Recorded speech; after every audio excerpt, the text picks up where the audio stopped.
Great, to get us started. So welcome everybody. This is our learning clinic with Let's Connect. My name is Jessica Stevenson. I am currently in Colombia, but based in Prague. And I work with the community resources team. And I am also co-leading this program with many community members. And Let's Connect is a space for peer learning, for learning between people in the movement in a way that is hopefully very fun, interactive, very safe, very comfortable. We want everybody to come and be able to share their thoughts, share their fears, share things that aren't working out well, but we're learning from them. So this is a fun space. I always get very nervous. I may not seem nervous, but I always get very nervous because I want you to have a good time. I want you to learn and to share your knowledge. So maybe we can just start off by shaking our hands, moving our heads, being a bit silly so that we all feel very relaxed, especially me. So if I make silly jokes, it's because I'm nervous. So this session is about reflecting on what type of training to bring in new editors is effective. What are we doing to bring in new editors? And how do we keep them involved? How do we keep them active? And we want to look at this specifically in the Sub-Saharan region. So it's a session where we're hoping that we're going to be able to bring in a lot of ideas, not necessarily solutions. We may just bring problems or challenges or things that haven't worked out well. But by listening to that and understanding that, we can think what might some of the actions be in the future. So as I mentioned, we're here to have a good time, to feel very comfortable. Everybody has something that we can learn from, no matter what the experience they have in the movement, no matter how new or an old timer you are. And so that this can happen in the session, we want to make sure that we have some rules in place where we're open to different perspectives. We give space for different voices. That means limiting also our time so we can hear others. We're also open to listening to people who might not want to speak, but who want to write in the chat, or also just stay quiet. So feel no pressure to participate. Many of you are on your phones, you're busy, you're taking care of children, of work, but listening is also a way of participating. And let's be open to talk about things that haven't worked. Here, we're not going to just, talk about this is what we do and it's perfect. It's actually really learning also from things that we haven't quite figured out. And what do we want to do today then? We want to, as I said, the learning outcomes of this session are that we can share some of our common challenges. We can also see what our peers in the movement are doing to address some of these challenges and to become aware also of maybe some of the practices that we could start developing or learning about so that we can incorporate them into our work, because there are some very important goals in the region of how the region can grow. Veronica will be talking about this, and there's a lot of work to be done so we can go from where we are today to that desired future. So what we're going to do is we're going to do a quick game to check in and to get us all ready to talk and thinking about those challenges. Veronica is going to walk us through some of the regional goals and some of the challenges in measuring those goals or the difficulties. And we're going to reflect a little bit about some of the definitions of how we understand active editors and how we measure that. We're going to then go into a collective reflection where we're going to be interacting with a Retroboard and sharing some ideas.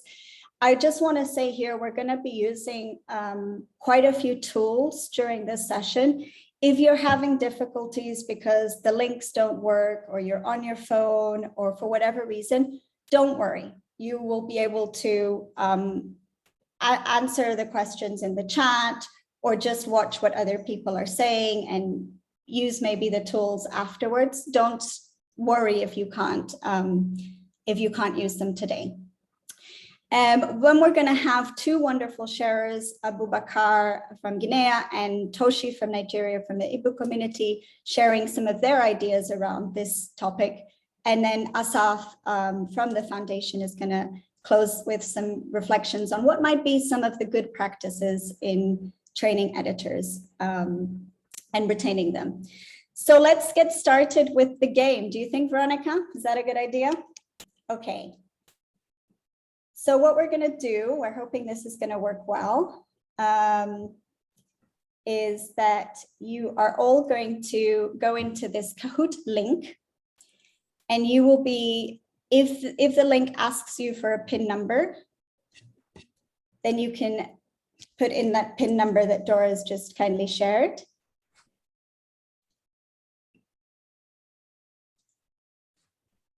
And then it's going to ask you to write in your name. So I already see some names popping up. Veronica, can you just confirm you are seeing my Kahoot screen? Yes, yes. Fantastic. Okay, so we have a few names. Asaf's come up. We have Bobby. Okay, so I'm just going to give it 2 more minutes for people to register. Again, if you can't register, you can play on the chat or just watch the game, see who's going to be on the podium.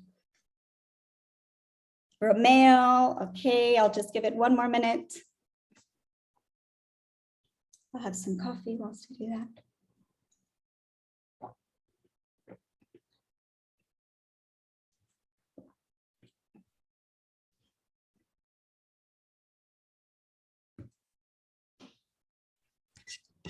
Maybe if we can just share the link again for new people coming in. Foundation participants, Wikimedia Foundation participants, you are welcome to join as well. Let's see how you do in the game. Okay, I am starting the game. Get those fingers ready. How can I join the game? Yes, Dora will be sharing the link again. You just write in the PIN number and your name. I'll just give it 1 more minute.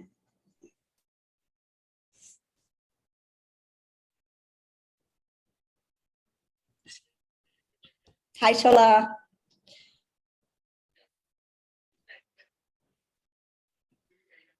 Just give it 1 more minute whilst people get their fingers ready. And whilst people will do that, I'll explain that the answers to this game were all based on what you said in the registration form. So there were 63 people who registered in the form, and you talked about that, oops, oh dear moment, something that didn't go right in a training. And all the questions are based on those answers that you gave. Okay.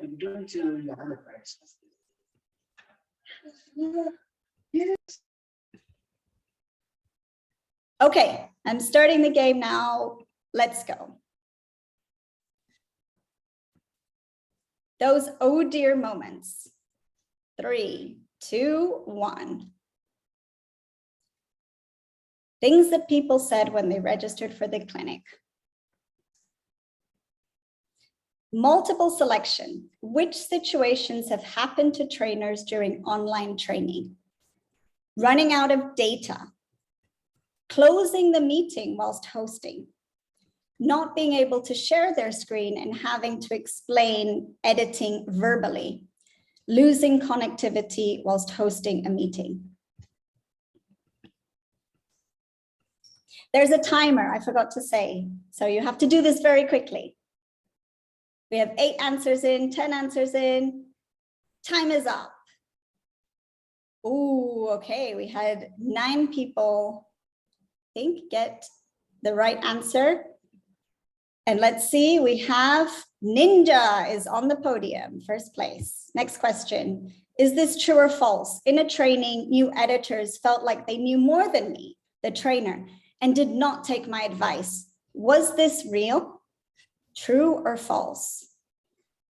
You have 30 seconds for each question. Let's go. Yay, Ninja. See if anybody can take Ninja off the podium.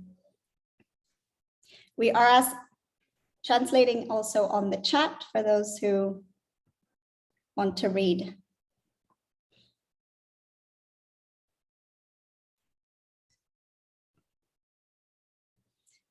Oh, okay. More people said this was false. This was actually true. And we have Ninja still, right? Ninja's the one who knows us the best. The top oh dear moment mentioned was IP blocking, participants not showing up, some logistical problems like connectivity, training spaces, or article deletion.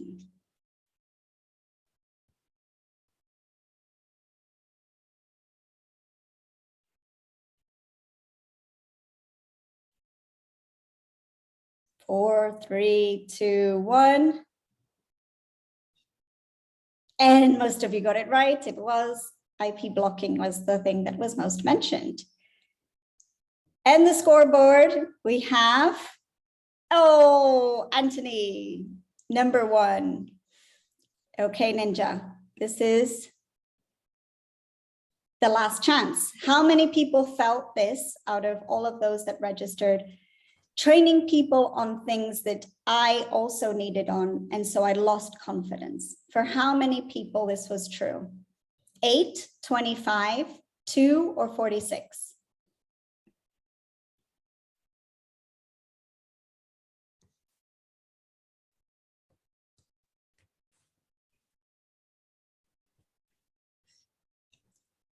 Five, four, three, two, one. Oof. So less people actually said that was a problem. We'll see throughout the session whether we still believe that to be true. Next is the final results. Third place, woo, we have Asaf. Very good, Asaf. Ninja, and first place goes to Anthony. Well, congratulations, Anthony. All right. So I hope this was just a fun warm-up game. But it also gets us thinking about how some people are feeling about some of the difficulties and challenges that we face. So we're going to go on now to Veronica, who's going to share some thoughts about the region. Thank you, Jessica, and thank you to everyone for making the time to be here. As Jessica mentioned, this is a conversation. This is a space for us to share with each other that is building on, previous conversations around, how do we better support newcomers in joining our communities, or in the larger picture in joining our movement. How, at Wiki Indaba, we talked about recognizing that when we look at the intention around the impact we all want to make, or we all want to have from the efforts in the work that we are all doing in bringing in new people to the movement, but it's the challenge around how do we keep them, how do we retain them in this movement in the different ways they can contribute. And one of those call to actions from Wiki Indaba, where this conversation became more pronounced, was around the need to have spaces where we're sharing with each other around what's working, what's not working, recognizing that at the very above everything, we all want it. I will say we all want it to work. We all want to see the impact of all the effort we are all putting in, and especially you as you work with different communities, so that as you bring in more people, that more people are contributing their editing, and that is supporting when we think about the content that is being represented within the different projects. Is it representative in terms of those who contribute? Is it representative in terms of the content being put there about the different issues that are pertinent to us, or need to be there to serve the world in the mission we all share in? And another place where the motivation for having this clinic was around different conversations we've been having with different grantee partners who want to have the most efficiency and effectiveness in the resources that they're working with, recognizing this is the effort we are putting in, these are the resources we are putting in, and we hope to see this impact. So as in all these conversations, recognizing that, you know, sometimes the end result is not sometimes reflecting the input we're making. Or we're giving, and we hope from this space, and this is not the only conversation we will have. I think this is the beginning of many conversations to have around how do we support the, you know, editor growth goals that we all have in different capacities. And looking at what we know is that when we look at the current state is that we have approximately 2,000 active editors, and this is representative of, you know, 1% of the global total. And when we think about, let's look at the population in a region or continent such as Africa, it represents 15% of the global population. Yet when we look at the active editors, then that's 1%. So there's a question, you know, that invites us to reflect on and think about. And when we look at, okay, let's look at as organizers, as affiliates, as people putting in different efforts, what is that intention in impact that we want to bring or that we hope to see? And we see many of you in, you know, cumulatively saying we would hope to have 11,000 people participating in our activities, 11,000 people participating in our programs, in all the different efforts. And from that, we hope to see 6,000 editors as a target metric.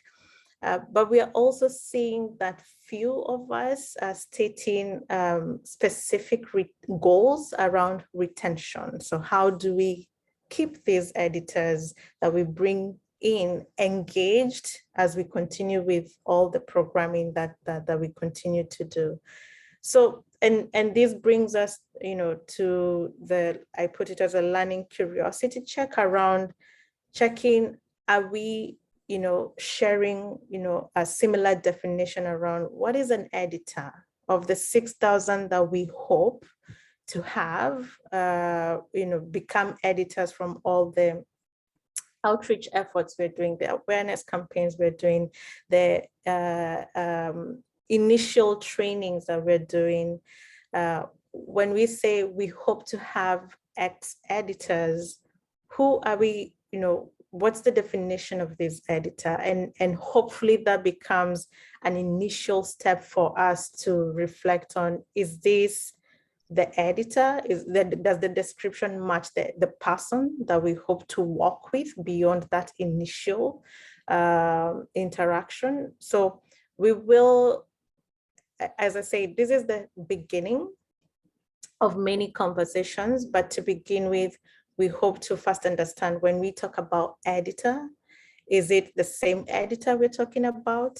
When we see 4 of the grantee partners mentioning, you know, 125 editors retained, do some of us actually also mean that, but maybe we're not capturing that?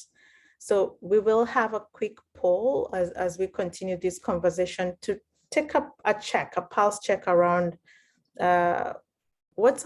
what's our shared, is there a shared understanding of who an editor is? And hopefully that can support us as a collective towards all the different efforts that we're making, and hopefully in the long term, support us in moving the needle around this intention, motivation to have more editors be part of our movement, and especially within our region. So Jessica, I'll invite you to share the poll.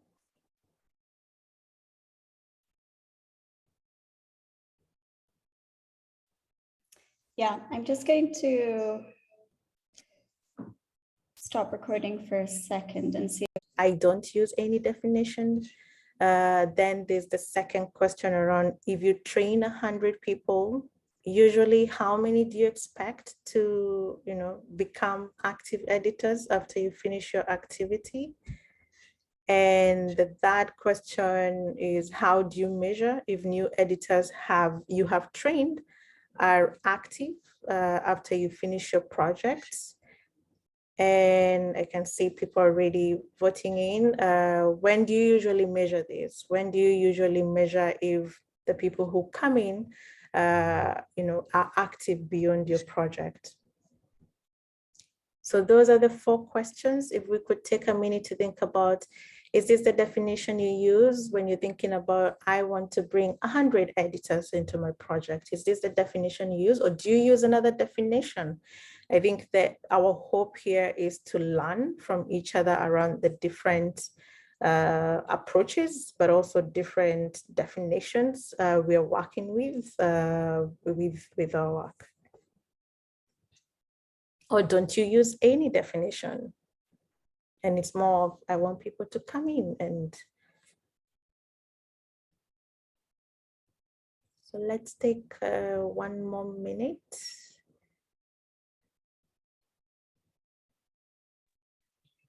Hello?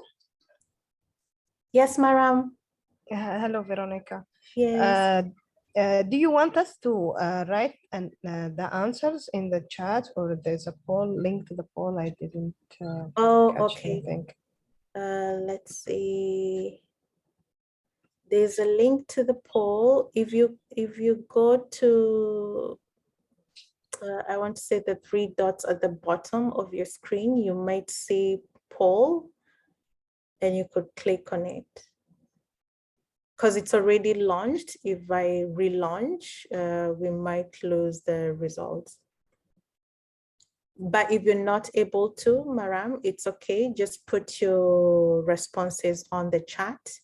And Jessica or the rest of the team can vote on your behalf, if that's okay. Veronica, I'm gonna, I think, relaunch the poll, just because there were some people who already answered, but it had a time limitation. Okay. So I'm just going to. Okay, I restate. Okay.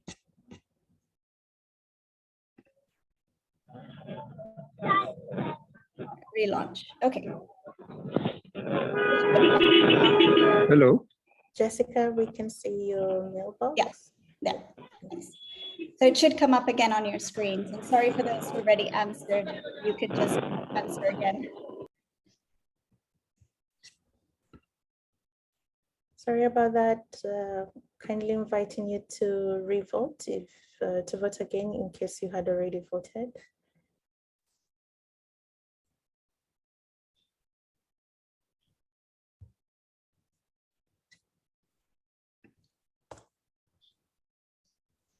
Okay, we have 6 people who voted.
Okay, so far we have 65% of people. I'd encourage more people to share their votes.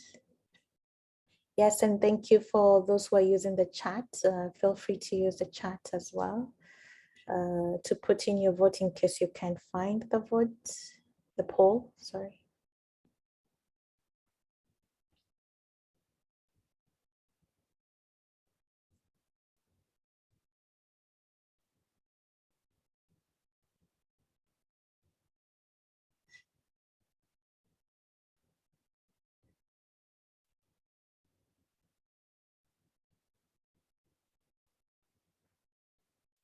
Okay, one last minute.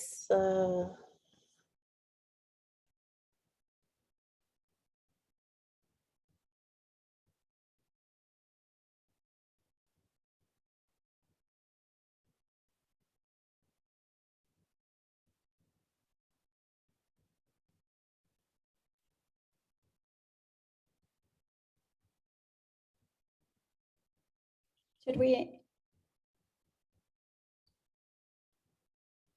share the results, Monica? Sure. Okay. I'll end the poll now and share the results. Great. I think we can all see the results. When we talk about the definition, we do have, a mix of people. There are those who definitely use the definition we have here, but we do have about, I'll say 13 out of 34, is it maybe about 30% or 35% of people who use either different definitions or do not know of this definition or don't use any definition. So it's useful to see the different, that there's variety in the definitions we're working with, and maybe there's an opportunity for us to, talk more about, is there an opportunity to have a shared definition around when we talk about we're bringing in editors, who are we bringing in? And that resulting to us knowing then what approaches or strategies should be we working with to have these editors. And then we see people, talking about when they train 100 people, they, they hope that about a majority, say about 10 to 30 people become active editors. Again, these needs to be compared to the previous responses where that definition is also varied, and followed by 5 to 10 people to become active editors. And then we see how do you measure if new editors have the ones you've trained after you finish your project remain active. And we see majority leaning towards monitoring their participation off wiki. So you're using WhatsApp, for example, or you're using other events to check if they've been active. Slowly followed by you monitoring their individual edits. We also have a few people mentioning they don't have the time or they don't have the tools, and others using specific tools. And I think we did see a few mentioned on the chat. And then lastly, how oftenly would you usually check in or measure these? Majority of people saying within after 1 month, followed by after 3 months, and subsequently 6 months. So thank you so much for engaging with this poll process. I think it's inviting different things. It's inviting us to reflect on an opportunity to have a shared goal, a shared definition. It's also inviting us to reflect on the possibility of that, meaning that we will, use different approaches to achieve this goal. And that all that comes with recognizing that because of the different approaches, then different approaches come with different challenges, but also pose different opportunities that we can pursue. The hope is that this session allows us to share in this learning, and hopefully at the very end and in subsequent sessions, we can, I want to say, concretize some of these learnings for improved actions or strengthened actions to support us with this shared goal we all have. Now I'll pass it back to Jessica. Okay, great. So now we want to hear from you, and we're going to go to the next exercise where we're going to go on to this Retroboard, which my colleagues will share in the chat. And the first exercise that we're going to do is just to take 5 minutes in silence to read through the cards. So I'm going to share my screen here so you know what I'm talking about. Just confirm you're seeing the Retroboard cards. Yes, Jessica. Fantastic. Okay. So what you're going to do is you're going to just read through the cards. We have the translations there too in English, French, and Portuguese. And you're going to think about which one of these, for each one of the columns, is something that happens for you quite often, happens to you quite often as a trainer of new editors, something that you find is a real challenge and it's a priority for you. And what you're going to do is you're going to you're going to say +1. If you see there on my screen how you can like it, you can do this on your phone or you can do this on your desktop. If for some reason you can't use the Retroboard, you can mention it on the chat and we will add a like for you. Okay, so this is how you like it. You're going to read all the cards and see which ones, maybe all of them are relevant, but which ones are the most relevant for you, the ones that happen the most often. If you find that there are things that aren't there and that you think are really important, so we took all these things from what you said in the registration form, but if we missed something, then what you can do is you can write it in the chat and we can add it to the Retroboard for you, or you can do it yourself. You click here on plus and you can type what the challenge is and you press save. You can write in English, French, or Portuguese. We will translate it for you. So don't worry, just write it in your language. And you press save so that it's there. And you'll see that your card comes up. But first, before adding, try to read all the cards and see if all the ideas are there. The 3 columns refer to different stages. So the first column is, how do we get people to come into the training? How do we make sure that they are invited, we understand who we're inviting, and we're bringing them in? So before the training. The middle column, the pink column, is what happens during the training? What are some of the challenges when we're actually training people? And the purple column is what is happening after the training? How do we monitor? How do we support? How do we follow up? How do we make sure we retain those new editors? Okay, so I'm starting the time from now. And before that, I just want to see if anybody has a question. You can write it on the chat or you can raise your hand and I will try to answer it. Any questions on the exercise?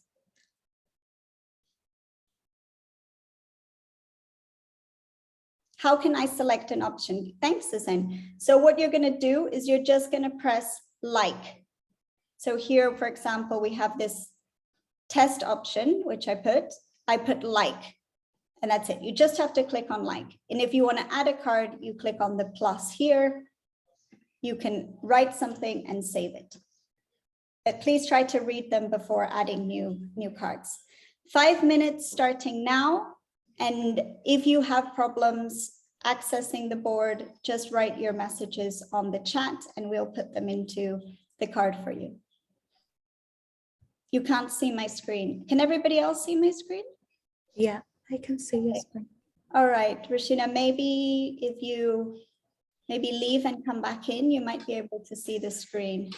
If not, just go straight onto the Retroboard and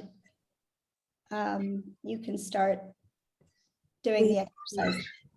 We have 2 questions. Those one on the Wikimedia South Africa and those Yes, the answer.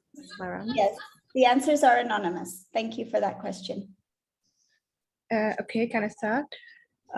For me, on my phone, I'm using it for the Zoom. I have just 1 column. How do I navigate to the other columns? Good question. So there's a drop-down list. You can select the drop-down list and you should be able to see the other 2 columns.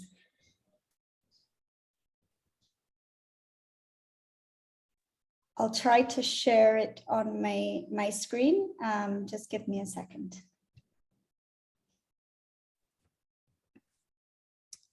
Yes, there's the question from Wikimedia South Africa.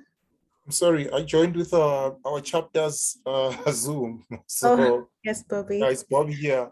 Look, Yeah. I clicked mistakenly. I clicked twice, and I can see that it actually votes twice, or it marks that I like twice. Is it? How do we get around that?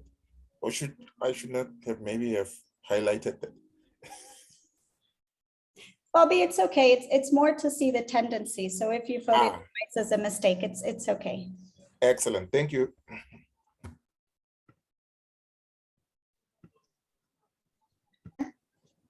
I am done with the first question and I went to the second question, but they are untouchable. When I press, it doesn't work. What is the problem, please? The second column or the second question? I mean, the second question is like the question and column are in same line, okay? So Yeah. yes. So the other part, not the column, the other part that shows the question in. So I selected the second option and it doesn't work.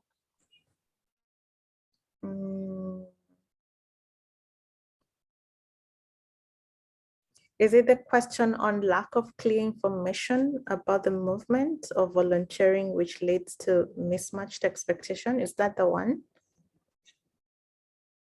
Or is it the, oh, I see, we've separated them.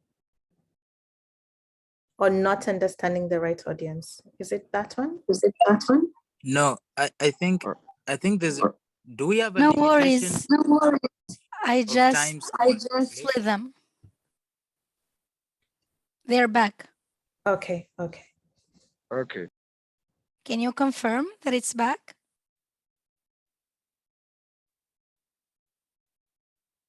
Yeah, it looks good, Dora. Good.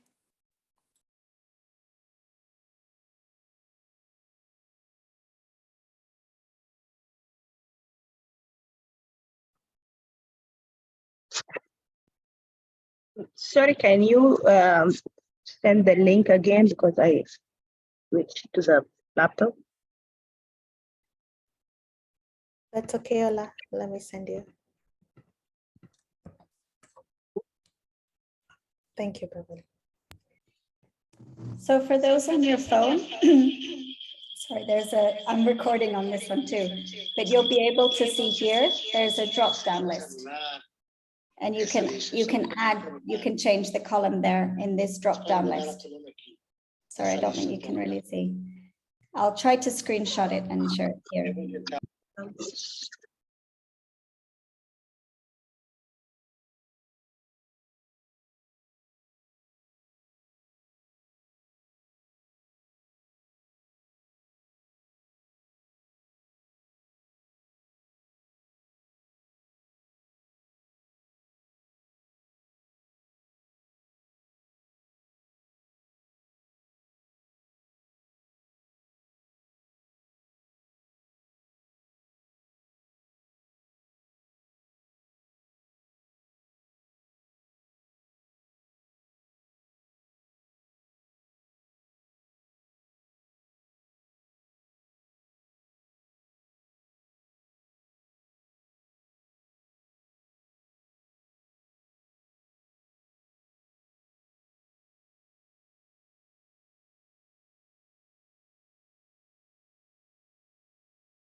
Je ne sais pas si c'est chez tout le monde, mais moi, j'arrive plus à liker. Which one, Abu Bakr? J'ai dit que je n'arrive plus à liker. Je Oui, mets mais- le curseur dessus, mais... Mais où tu as essayé au fait? Je suis sur l'ordinateur, bien sûr. J'ai liké beaucoup. Je suis sur la colonne numéro 3 en couleur, après la couleur rouge, là, mais j'arrive plus à liker. C'est pareil pour moi, je rencontre la même difficulté également. Je suis sur la troisième colonne là, dans la troisième colonne, mais j'arrive pas à liker. J'essaie maintenant à liker vers la colonne 2 ou la colonne numéro 1. Rien ne prend maintenant. D'accord. Au fait, je suis en train d'essayer, mais ça marche pour moi. Donc, je comprends pas. Est-ce que vous croyez que c'est un problème de connectivité? Non, ça n'accepte pas un peu partout parce que même chez moi, j'ai continué au début, ça marchait, mais après, ça bloquait. Ça n'accepte pas de liker. D'accord.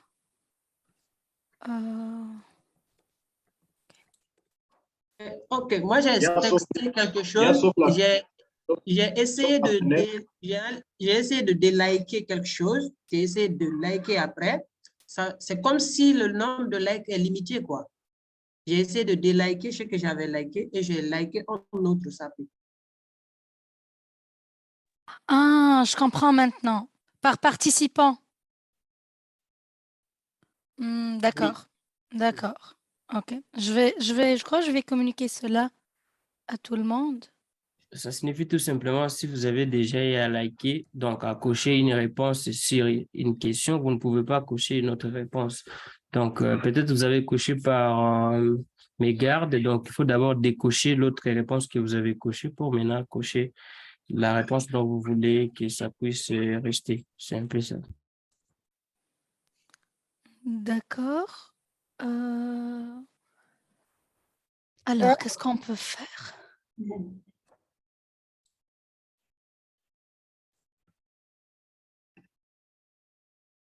Okay. So I know there's been some chat about like how many likes people can put.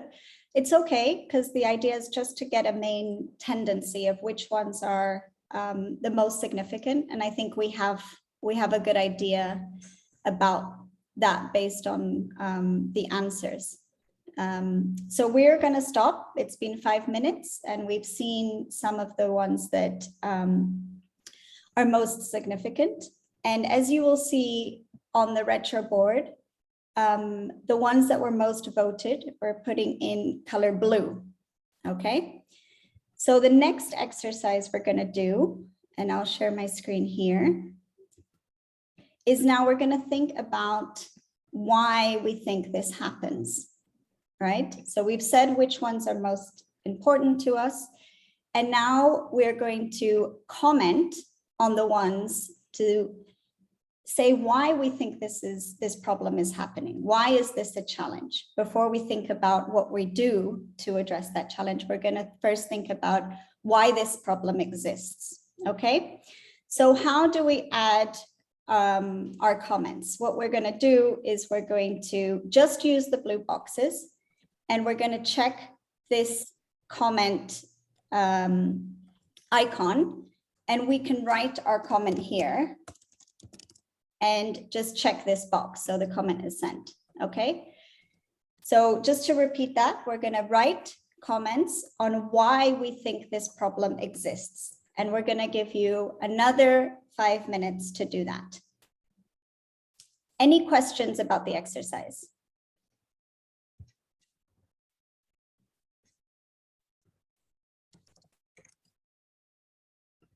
Hi. You want us to comment on just the blue boxes? Yes, just the blue ones. What you're going to comment is why you think this challenge exists. Why we have this problem, okay? And try to answer something quite specific. So if we say volunteers aren't motivated, say exactly why we think they're not motivated. Really try to answer the question of why this happens. What's the core problem?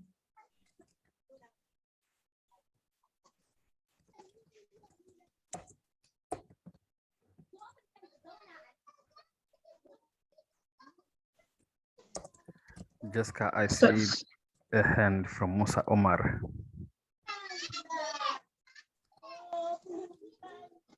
Yeah, Musa, do you want to ask a question?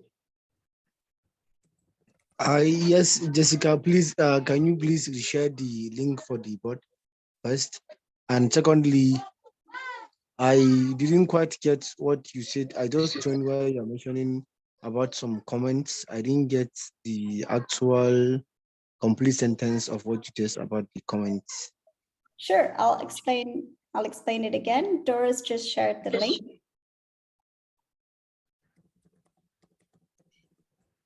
And we're going to use just the blue cards, which are the problems that we've said are the most important. And we are going to comment. So the way you comment is you open the comment icon here. I'm clicking it, right? You see where it says 7, you're opening the comment, and you can write why you think there's a lack of interest or motivation for people after they've been invited to an event. And so I can comment here my thoughts, and I can click on the checkbox so that it's saved. Okay, and we're doing that for 5 minutes. Why you think these problems that are in blue exist. You don't have to answer all of them. You can focus just on a few. And Dora's also explained the exercise in writing. Thanks, Dora.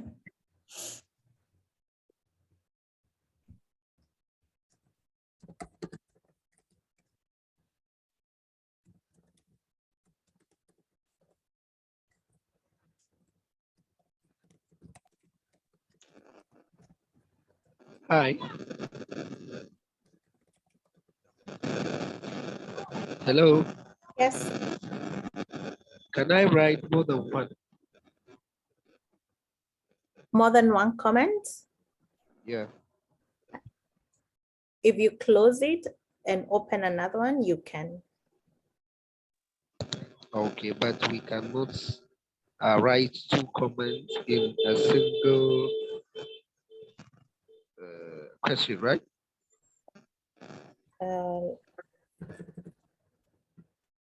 You can. All right, thank you.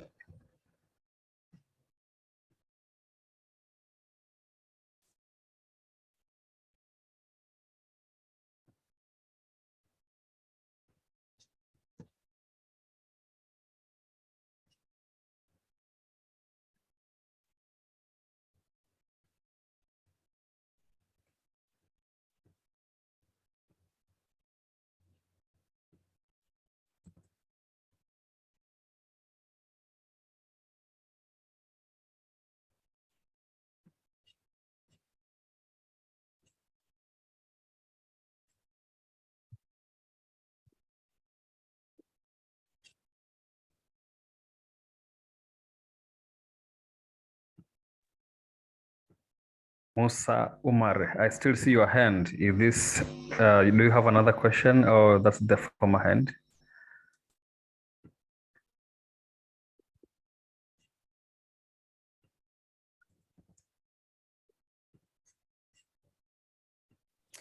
So I'm seeing a lot of comments on the first column.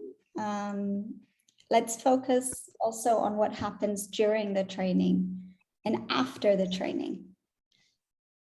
Let's see if we can add some more comments there of why those problems exist.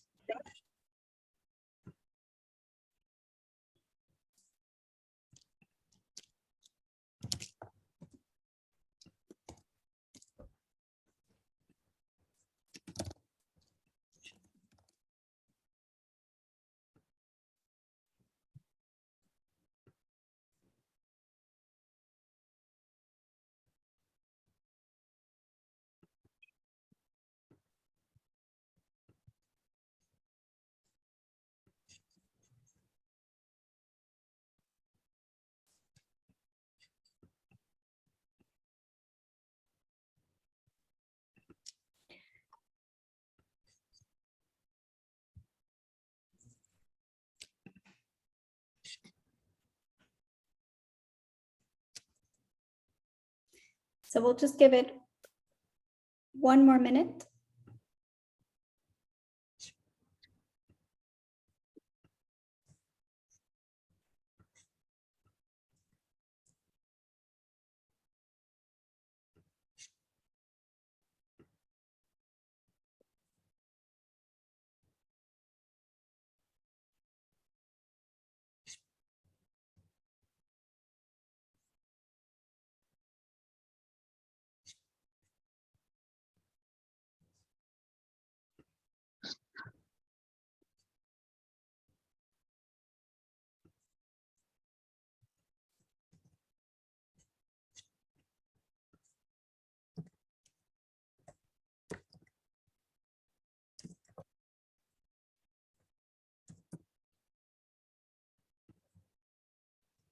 And if you've already added things, you can take some time to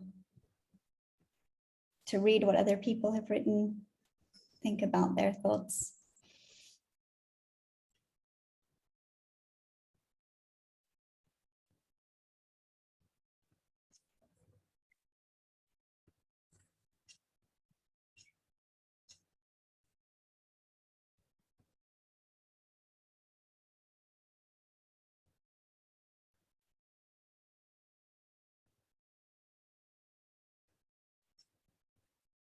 Okay, now this is the last exercise.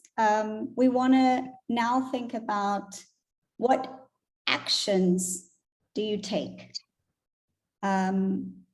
So think about things that you do today to solve, to address that problem. You might not have it, you might not have any actions and say, I haven't been able to solve this problem. You can also say that. But some of the things you've tried, maybe some of the things you've tried but haven't worked, and you can mention that too. So what we're going to do is, Veronica, is we're going to use just the final column here. Can you see my Retroboard, Veronica? Just making sure. Yes, Okay. yes. We So had now- a comment put way earlier. Yeah. I'll just put that towards the end. Okay. So we're going to use these ones that are in green. So we're going to now just focus on this final column. And what we're going to do is say, these are the problems that we've said are the most important. Now we're just going to add, again, comments on what it is that we do today to be able to handle these problems, to try to solve these problems.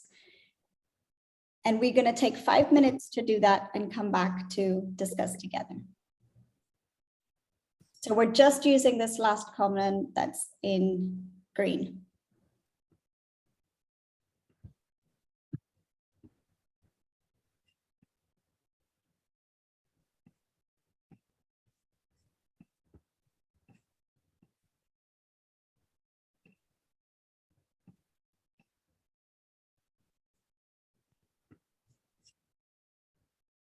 Any questions on the exercise?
So I see a lot of comments on the first problem, not so many on the other cards. So remember, you can comment on any of the problems that are in green in the final comment and the final column to say what actions you take today to try to solve this.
So we have 1 minute left. I encourage you maybe just to take this last minute to read through the ideas people have shared, because we're going to open up the space now for people to comment.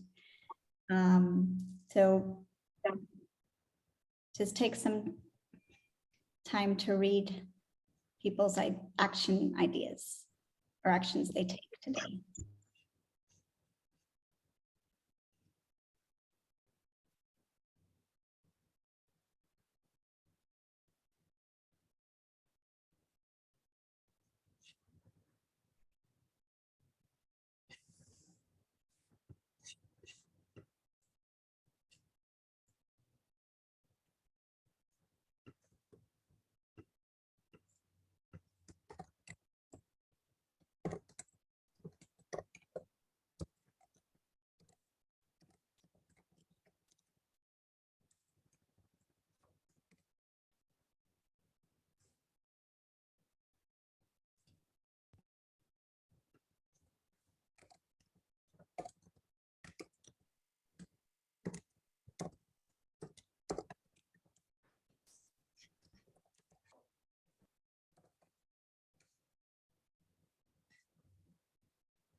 Okay, thanks everybody for that exercise. I hope you enjoyed using the board. Oh, sorry.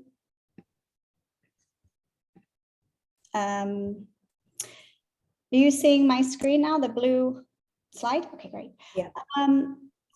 So I'd like to open the space now to hear some voices. And I want to invite maybe 3 or 4 people to share some ideas of what they found interesting from other people's practices or actions they take to solve those problems. Or maybe if you want to expand a little bit on things that you wrote and you want to share with the group. So any thoughts on what you read in that last column that you would like to share? You can raise your hand. You can also use the chat. So I'll give it a couple of seconds to see if anybody is ready to open up the mic, and we want to hear your voice and not mine.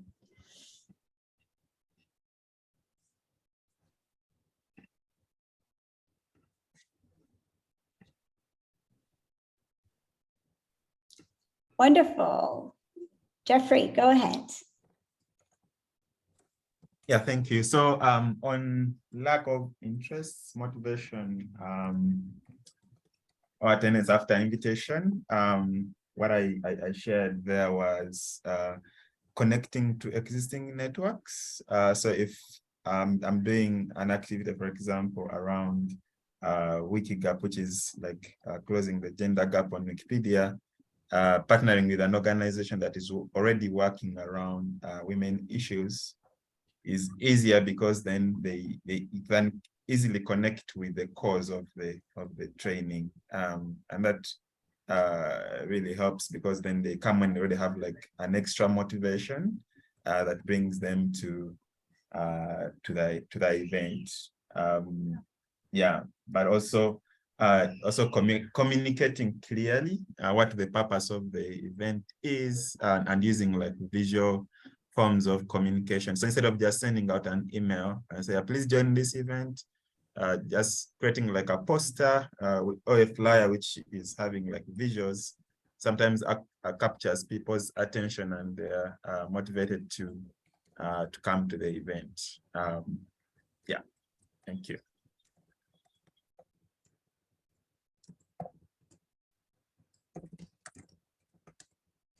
Great, Musa.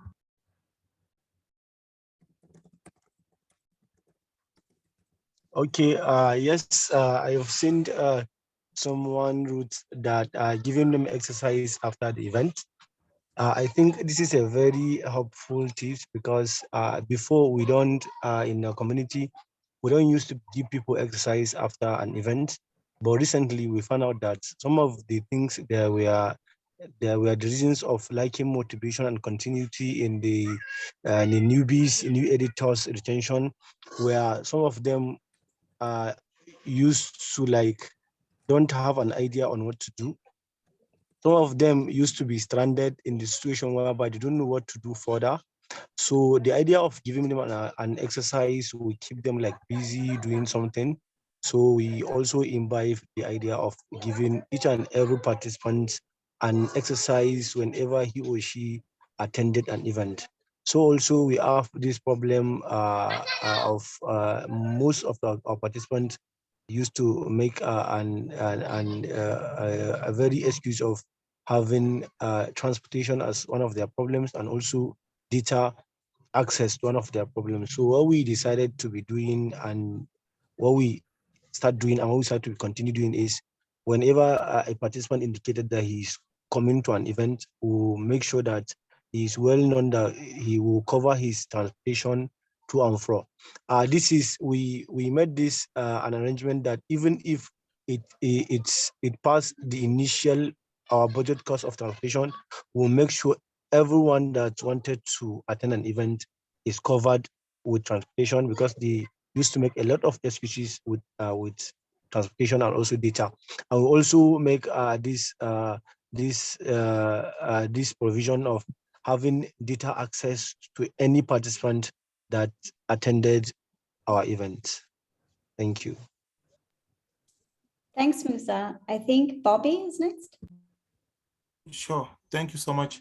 What I've learned, I've actually commented even there. I've learned that it's not productive to have a bigger group. Like if you are one experienced Wikipedian, you want to run an edit workshop, don't have like 100 people and you are the only one. Rather have 1:20. That's what we've discovered, at least here in South Africa, that at least if you are one experienced editor or user, just have a number that is like maybe not more than 20 people, so that when they are raised, you are able to manage those people. When they raise hands, they ask questions, you are able to manage those and be well prepared before you go to host your edit workshop. Very, very well prepared.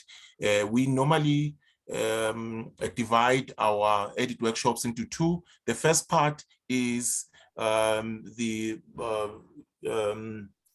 5 pillars of Wikipedia, where we tell people about what is Wikipedia, explaining the principles about Wikipedia. And then the second part is the editing itself.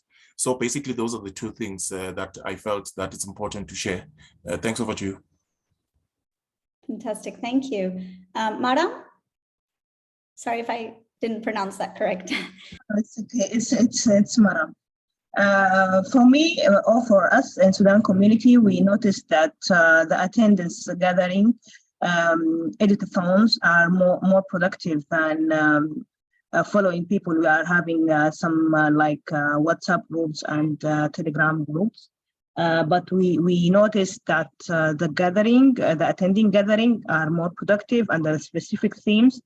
And we are also thinking of bringing people into some kind of libraries or where resources are available so they can make edits and adding references for specific articles under specific themes.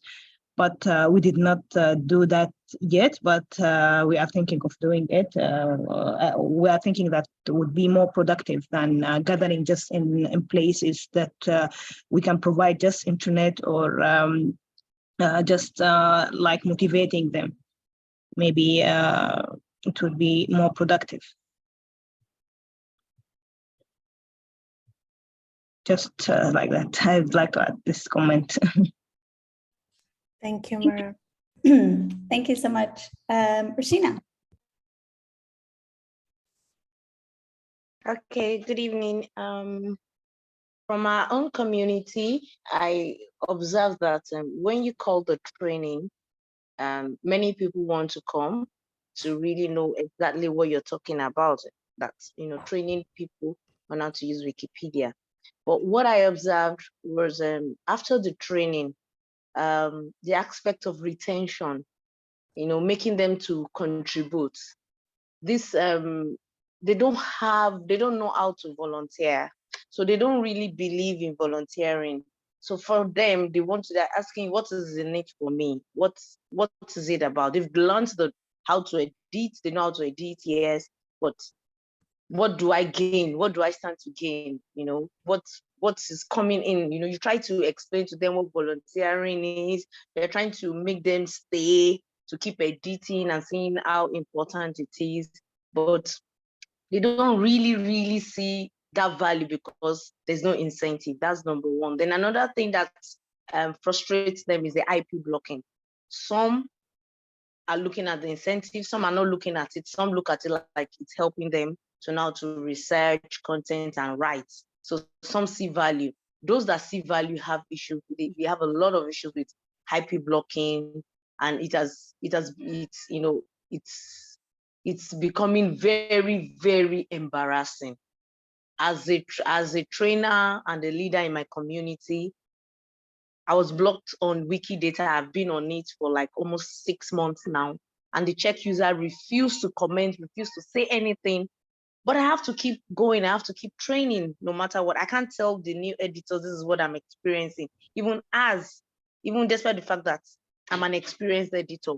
So I just have to keep training. So when I have Wikidata training, I can't contribute. I have to look for somebody that I'll work together, that we can do the training together. So those are some really, really challenging times, for us. The check user is not saying anything about it. So it's a problem. I can't expose that to the newcomers because it would discourage them. But I just have to keep going and try to encourage people. But that is another major challenge. Thank you. Thanks, Rosina. George, are you going to speak in French just to let people know? En français. Okay. Okay. So everybody, to listen in English, you can go to the interpretation channel. It comes up as a world, a globe. And if you go to the English channel, you will be able to hear George's in English or in Portuguese, those listening in Portuguese. So just make sure. Je voudrais partager mon expérience. Elle est vraiment particulière. Chaque participant ici a son expérience. C'est une expérience que j'ai adoptée après plusieurs situations, essayant de trouver des solutions par rapport à certains cas. J'ai noté quelques points, simplement les points et les expliquer. Quand j'organise une formation, moi, je veux un tiers des participants engagés. Pour moi, le défi, c'est de pouvoir gagner un tiers des participants. Donc, je me focalise sur un tiers, pas plus. Ça, c'est le défi que je me fixe par rapport à ça. Et comment je procède? La formation est faite, ça c'est une chose, et je prends toujours la peine d'écouter les participants par rapport à leur domaine de compétences. Moi, j'ai une anecdote qui dit qu'on peut être wikimédien sans contribuer à Wikipédia. Et ça fait donc que les participants, parfois, quand ils viennent, ils ont l'idée de Wikipédia seulement dans la tête. Et quand ils ne se retrouvent pas, le problème de suppression d'articles, le problème de modification qui se pose, ou le problème de blocage d'adresse IP, ils se découragent. Donc, j'essaie de diversifier les domaines par domaine de compétences. Donc, les gens se présentent et je leur demande, c'est quoi ton domaine? C'est quoi, tu es photographe? Quand quelqu'un est photographe, je l'oriente vers un projet. Que ce soit Wikimedia Commons, par exemple, ou plus tard sur un projet qui est organisé dans la fondation. Je prends par exemple Wikilove Earth ou Wikilove Africa. Donc, j'oriente directement les gens vers les projets où ils se sentiront véritablement en action. Donc, il n'y a pas de temps mort. J'ai fait tout pour que les personnes qui ont été formées les premières fois ne puissent pas avoir de rupture entre la première formation et la suite. Bon, il y a le groupe WhatsApp que les gens ont dit tout à l'heure, je ne reviendrai pas dessus.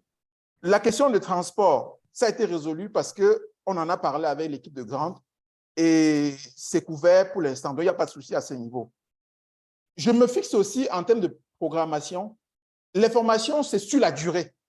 quand je dis que je vais faire une formation, je dis c'est 6 mois d'activité ou bien 6 mois d'engagement. Parce que quand une personne vient à une première formation, sincèrement, dans le contexte africain, après 1 mois, si on l'oublie, la personne ne viendra plus. Donc, il faut faire tout pour que la personne soit constamment en train de découvrir. C'est pour ça qu'il faut faire une découverte progressive. Chaque fois, on fait une formation, une session de formation, où on découvre un pan, un autre pan. Et c'est comme ça qu'on suscite chez la personne de l'intérêt à pouvoir contribuer, à pouvoir découvrir. Le mouvement Wikimedia, on en parle aussi un peu. Une autre chose que je fais souvent, c'est d'acheter les documents, les sources. Ça peut être les magazines, les journaux, la presse et autres. Et j'explique comment est-ce que je les utilise. Dans le groupe WhatsApp, je prends la peine de donner les devoirs aux gens. Ayant au préalable trouvé les articles avec les sources que j'ai achetées, bien sûr. Je dis par exemple, on a acheté telle source, il y a l'article de, je dis n'importe qui, hein, du premier ministre camerounais qui n'est pas complète. Il est important donc que tu ajoutes les informations dans l'article. Voici la source qui est disponible chez nous. Et quand le membre vient dans la rencontre, il a la source qui a été achetée et il donc peut faire l'ajout de la modification ou bien l'ajout d'un texte ou bien d'une source. Ça, c'est un autre cas d'exemple. Les devoirs, c'est de façon régulière. Hein. Ajouter, faire une modification, ajouter une source interne, ajouter une source externe. Ça, c'est ce que de façon régulière, j'envoie dans le groupe WhatsApp. Je vais peut-être terminer en disant aussi que la question du bénévolat, ça reste. Parfois, j'ai utilisé le fait que vous pouvez demain, par votre engagement, coordonner un projet. Parce que si vous êtes engagé, la Fondation est prête à vous soutenir dans un projet que vous-même, vous aurez monté. On peut vous aider à monter un projet dans votre domaine. J'ai aussi parlé, par exemple, des événements internationaux, que ce soit dans le cadre francophone, Wiki Formation francophone, que ce soit Wikimania et autres. George, sorry, just 1 second. We just have one more person in the queue and we only have 30 it's good. C'est bon. So thank you so much.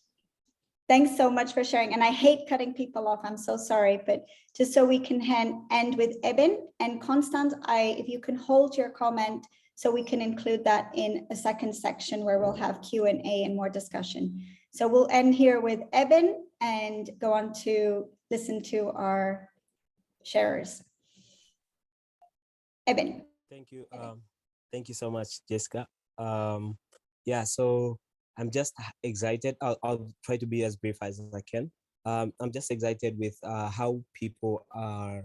I've seen the comments of other people, how they're handling the lack of clear information about the movement of volunteering, which leads to mismatched expectations. So I've seen some answers, some comments where they say the use of media like television or the use of social media. So I find like that is a very effective way on how we could give people more awareness about the movement and also induce the volunteering spirit in them.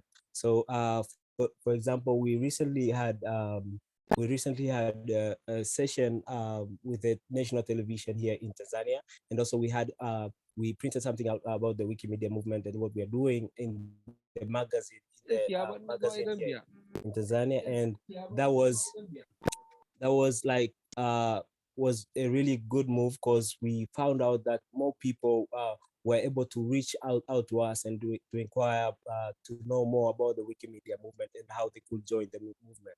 So I think the use of media and social media is effective, and we are planning to really invest in that. Yeah, thank you. Thank you so much, Eben.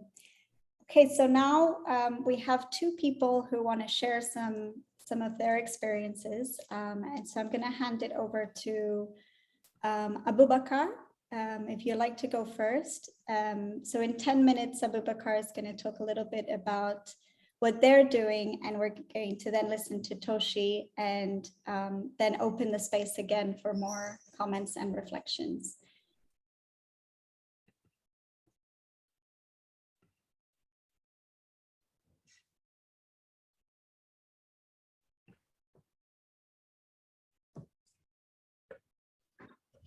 Alors, bonsoir.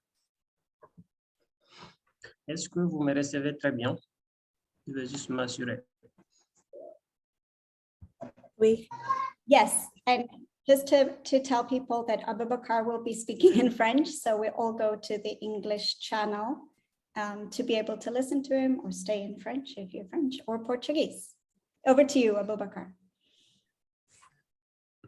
Et Jessica, est-ce que c'est moi qui partage mon écran ou bien c'est vous ou bien je continue? Merci.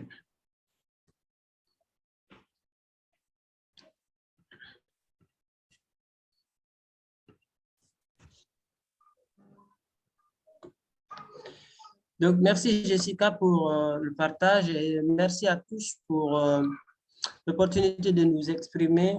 Et ça va être très, très difficile pour moi déjà de parler aujourd'hui. C'est depuis qu'on a commencé ce que les autres ont dit. Pratiquement, ça rallonge avec ce que je voulais dire. Donc, de préférence, je vais juste essayer de dire autrement ce qu'ils ont déjà dit. Parce qu'il y a des gens qui sont beaucoup plus expérimentés que moi qui vont parler ici. Donc, prochain slide.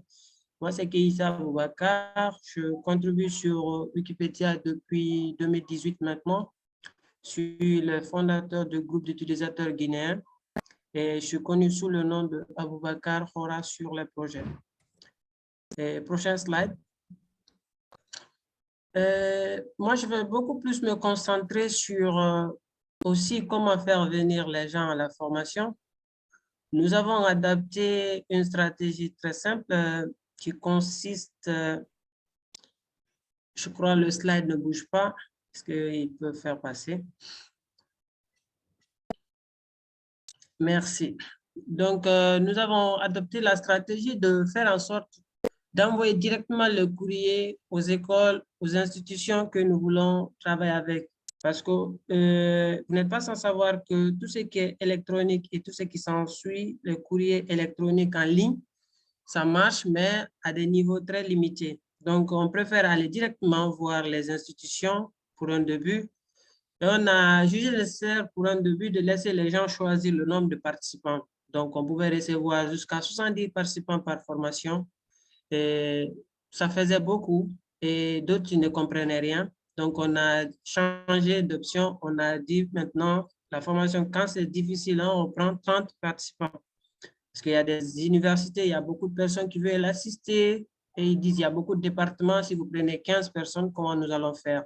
Donc, on les laisse choisir, mais maximum 30. Nous parlons de cela, prochain slide. Nous parlons de tout ça avec des affiches. Nous partons directement dans les institutions, nous leur donnons des affiches qui vont être utilisées sur les tableaux d'information. Prochain slide. Et nous impliquons les responsables de communication de ces institutions. Nous utilisons les médias traditionnels, radio ou TV, pour certains projets bien précis. Quand c'est des projets de valeur plus élevée, on essaie d'utiliser ces médias-là pour que notre implication ne soit pas seulement à notre niveau. On peut inciter des gens qui sont ailleurs aussi à s'intéresser à ce que nous faisons. Et nous faisons aussi des communications de proximité. Voilà, merci pour le slide. Nous faisons aussi des communications de proximité. Nous allons directement rencontrer les étudiants sur les amphithéâtres pour discuter avec eux. Ils utilisent déjà Wikipédia, mais nous utilisons nous jugeons nécessaire de les rencontrer directement. Et pourquoi faire impliquer les chargés de communication ou bien les responsables de les bibliothèques? C'est que ici chez nous, les bibliothèques, ces personnes-là, ils sont là, mais presque ils sont comme des vigiles, des gardiens. Donc, ils n'ont pas trop de travail dans certains cas. Donc, les impliquer à nos activités, ça leur met de la valeur et ça fait en sorte qu'eux aussi, ils participent à vos activités et ils pourront facilement vous trouver des personnes qui participent à partir de leur établissement. Prochain slide. Tous ceux qui vont manifester l'intérêt de participer à nos activités, nous les enregistrons, nous prenons des contacts et nous continuons à faire le suivi de notre côté pour faire en sorte qu'ils participent à nos activités. Et souvent, nous recevons déjà des questions avant même la rencontre. C'est quoi Wikipédia? Qu'est-ce que vous allez parler? Ceux qui vont nous contacter avant, nous essayons de leur donner quelques informations et ça les motive à venir déjà nous écouter aussi. Nous avons fait selon nos finances, selon le financement du projet, des apports, comme le disait Georges tout de suite, en transport et en connexion. Je vais expliquer ça beaucoup plus après. Prochain slide. Et nous faisons très attention à tout ce qui est communication en ligne. Prochain slide. 95% de ceux qui vont s'inscrire en ligne ne viendront pas. Donc, il faut faire très attention à ceux qui vont s'inscrire en ligne. Si vous planifiez votre activité en fonction de ceux qui vont s'inscrire sur Google Forms ou bien je ne sais sur quelle plateforme, vous risquez de dépenser si vous avez à faire achat de nourriture, par exemple, si c'est des formations sur une longue journée, ou si votre planification risque d'être mélangée avec des personnes qui vont s'inscrire en ligne. Ils ne viendront pas presque. Donc, c'est pourquoi nous privilégions le contact direct avec les personnes. Ceux qui vont s'engager là-bas, c'est ce que nous prenons en compte. Nous avons du mal à faire les cours en ligne aussi. Donc, on privilège la répétition des activités physiques sur le terrain. Parce que s'il faut faire des activités en ligne, il faut prévoir la connexion. S'il faut prévoir la connexion, d'autres n'ont pas d'ordinateur. Ça se passe sur des téléphones. C'est très compliqué d'expliquer parfois si c'est en ligne. Donc, nous essayons de faire plus d'activités physiques. Prochain slide. Souvent, comme je le disais tout de suite, souvent les inscriptions volontaires, les délégués viennent pour savoir ce qui se passe. Comme l'a dit quelqu'un tout de suite, ils viennent pour savoir qu'est-ce que vous êtes en train de faire. Nous passons beaucoup plus notre temps à démystifier Wikipédia parce que souvent ici, Wikipédia est vu comme de la haute technologie. Si je vous dis c'est de la haute technologie, oui. Donc, il faut essayer d'abord de casser ce mythe-là. Et moi, personnellement, j'ai cette chance que j'ai fait la sociologie à l'université. Donc, je ne suis pas informaticien. Si j'étais informaticien et je leur dis c'est facile, ils allaient dire, bon, ouais, tu es informaticien et tout ça. C'est pourquoi tu dis que c'est facile. Mais comme je suis sociologue, je n'ai pas fait informatique, j'essaie de les expliquer que ce n'est pas aussi compliqué que ça. De toute façon, dont vous faites des publications sur Facebook, vous faites des choses beaucoup plus compliquées sur d'autres choses. Donc, nous essayons de démystifier ça et les envoyer sur ce que nous allons faire. Prochain slide. Et comme l'a dit quelqu'un tout de suite, nous essayons de rembourser le transport des participants. Nous privilégions la connexion individuelle au Wi-Fi, même s'il y en a. Donc, pour parer déjà au problème d'adresse IP, nous essayons d'acheter des connexions individuelles pour une semaine. Et pourquoi nous achetons la connexion pour une semaine? C'est juste que après la formation, si c'est une formation de 2 jours, qu'on ait au moins 5 jours d'avance de plus pour discuter avec la personne sur les réseaux sociaux et tout ce qui s'ensuit pour continuer à les captiver.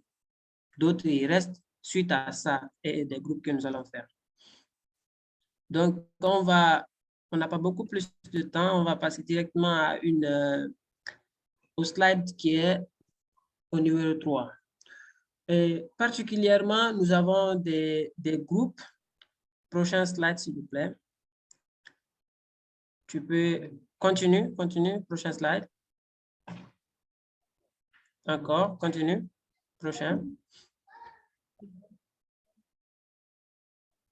Merci. Et voilà, c'est bon, merci. Donc, nous avons des groupes, comme l'a dit les autres, des groupes pour discuter avec des gens. Et ces groupes-là sont très importants. Pourquoi?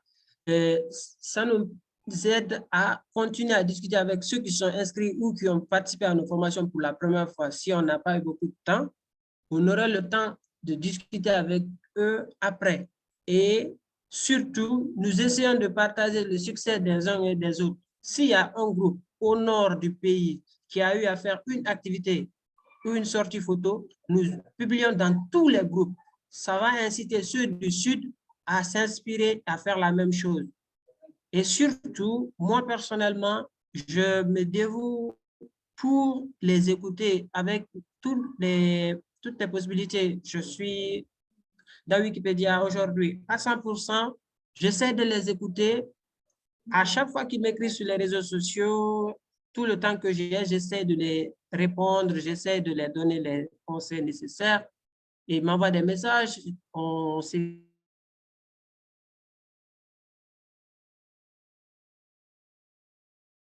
voué dans vos pays pour écouter les gens à tout moment. Et encouragé par l'achat de la connexion.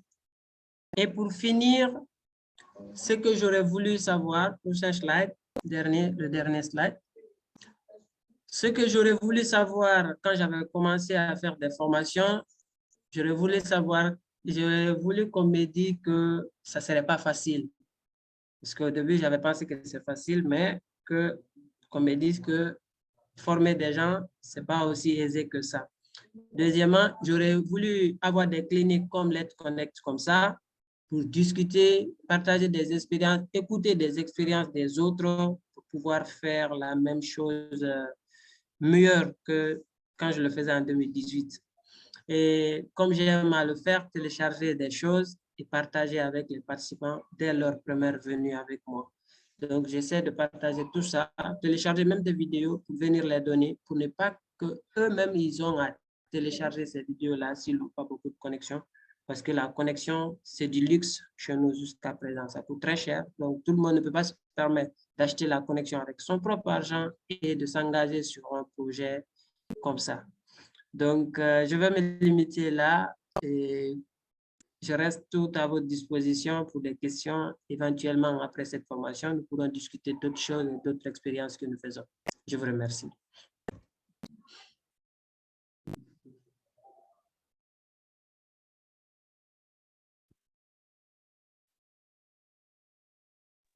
Fantastic. Thank you, Abubakar. And just encouraging everybody to share any thoughts or questions you might want to ask at the end.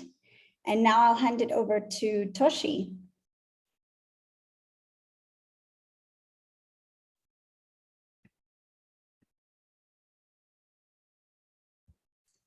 Seems like Toshi might have had some connection issues. If anybody can see if she is online. If not, Asaf, I might encourage you then to chip in to be able to talk a little bit. I'm having a network delay, but I'm here if you can hear me. Toshi, yes, we can. Okay. Right.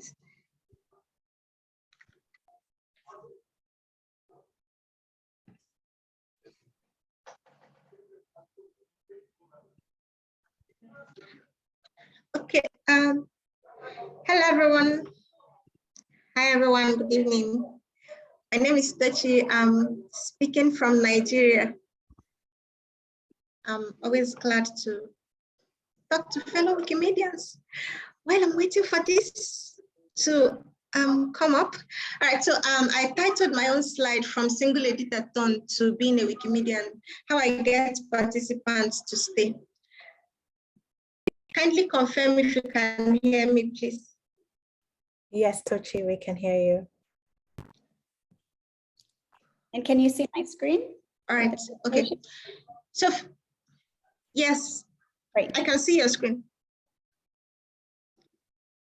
All right, so for me, before I start up a training or before I start a training, there are first things I do first. And one of the first things I do is to identify the purpose of my training. So I'm going to be using the Igbo Wiki Women as one of the trainings that I've done so far. And this is what I'm going to be using mostly for examples. So the reason for me to do the Igbo Wiki Women is because we saw that in the Igbo Wikipedia, there are less articles about women, and we wanted to improve that by translation. So that is the reason why I wanted to do that. And while also trying to promote the Igbo language and also make more people to write in the Igbo language and make the information also available to people who would, on a normal day, wouldn't be able to speak English. And then the next thing I tried to do is to figure out who the target audience is. Now I realized what I want to do. I know I can't do this alone. And the next thing I wanted to do is to get more helping hands to be able to do this. So who are the people I want to train? First of all, I look for people who want to help improve things that have to do with women. So it doesn't have to be a woman. It can be a man, it can be a woman, it can be organizations. And this is the way I go about it. Now, when I figured out who these people are, the next thing I try to figure out is, now I know what I want to do. I know the people I want to help me do it. But what am I going to give them? How am I going to convince them to be able to join me in this training, or to say this is what the value my training is going to give you? So first of all, I tell them, hey, I'm doing a training on women. The first thing about that is that you're going to be helping to promote gender equality, helping to promote more articles about women on Wikipedia, especially through the Igbo Wikipedia. Another thing is that you're also going to be making information more accessible for people who on a normal day would not be able to access it in English. They're seeing it on the English Wikipedia, other language Wikipedias, but then they are not able to access it. So this is another thing you're going to be doing. This is what I'm trying to offer them. And while doing that, they are also improving their writing skills. They are also improving their knowledge as well, because when I translate or when I put up an article or anything on Wikipedia, I realize that it gives me more knowledge about something. So I preach out this thing to them as one of the values I'm going to give to them to help boost their enthusiasm. Now, another thing now is that I figured out what I want to do, how I'm going to do it.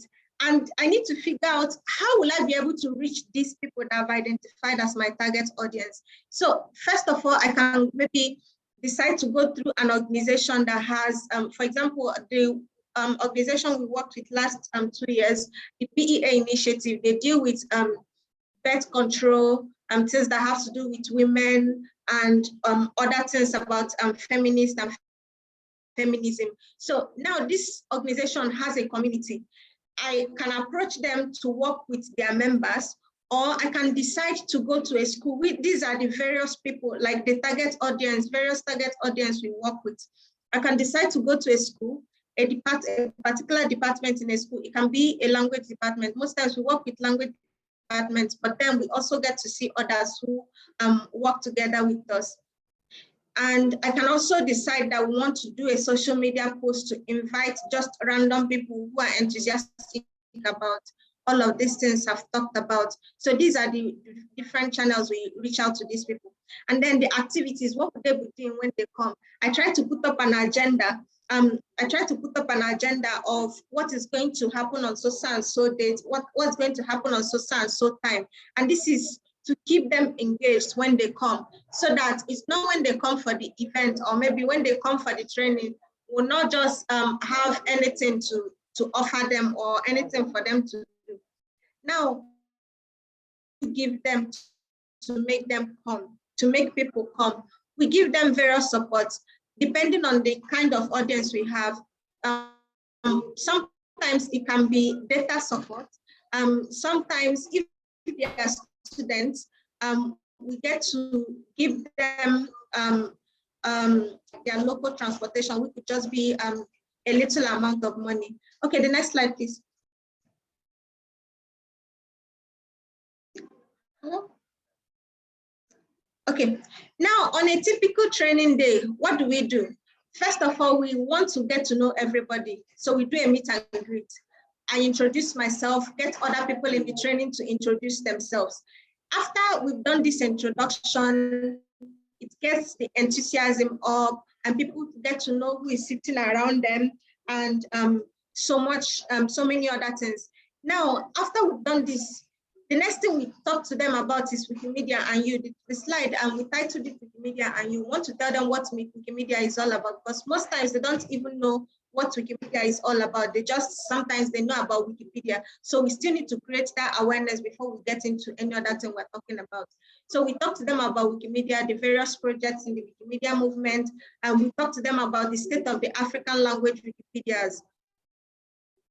And also the next thing is to tell them how they can get involved. So when we give them all of these projects, the next thing is they can And in as much as we have this particular training, there are so many other ways you can get involved. So don't feel like, and because of the technicalities of Wikipedia, you can't do any other thing.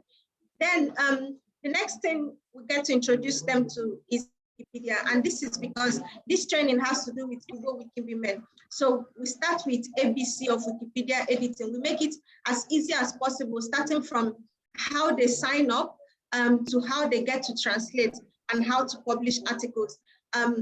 Maybe if it's about creating a new article, we give them how to get reliable sources and so much more. So after that, we now start up with our Wikipedia Igbo Women Editathon and Translated-thon. Now we bring out the list of articles that we've curated. We share them according to the number of people we have in the training, and they start editing. They can edit for like 30 minutes, 45 minutes to 1 hour, and then we take a break. That's the way we do that. So this is what happens on a typical training day.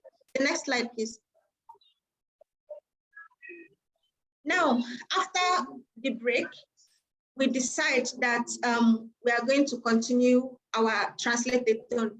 The goal is that at least you must publish one article before you leave the training. So it makes them more fulfilled.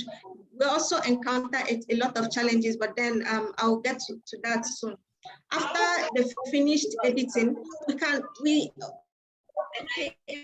typical training day or a typical event day lasts for up to 4 hours, 5 hours. Sometimes we start from 12 o'clock and we leave at 5 p.m.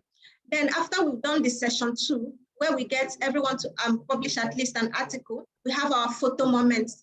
The photo moment is to enable us capture this moment so that no one leaves after maybe editing and publishing an article. Then after our photo moments, we get to eat, because we always try to get food. We always try to get food and refreshment because of the length of time that we spend in our trainings. Then at the end of the training, we always have this one goal of everyone should please bring somebody for the next wiki meetup. That's when you get to realize that maybe if somebody else is coming, they get to bring one other person. If another person is coming, they get to bring another person. It does not mean that everyone that attended the training on the first day always get to return, but majority of the people always return. And when they are coming, most times they bring people. They will always tell people about the training they've attended, and people would always want to come and know what it's all about that we are doing. Okay. And actually, each one bring one for the next training was how we grew our group, because a lot of us, the founding members of the community were women. And when we do each one bring another person, we end up bringing more women. So we have a lot of women in the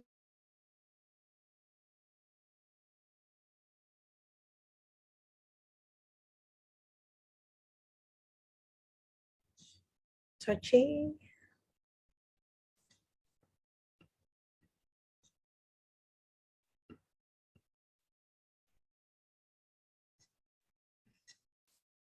I think we'll give her 30 seconds to see if she can come back. And if not, out of the interest of time, we can move forward.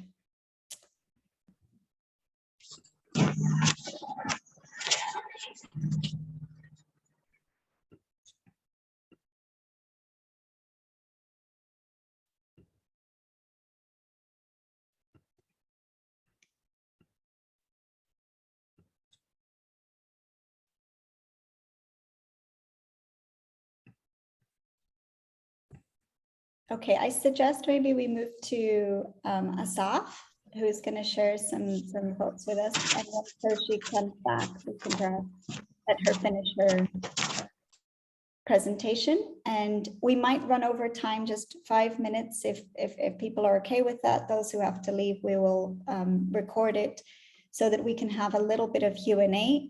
As always, we're short of time. So, oh, Toshi's back. Toshi?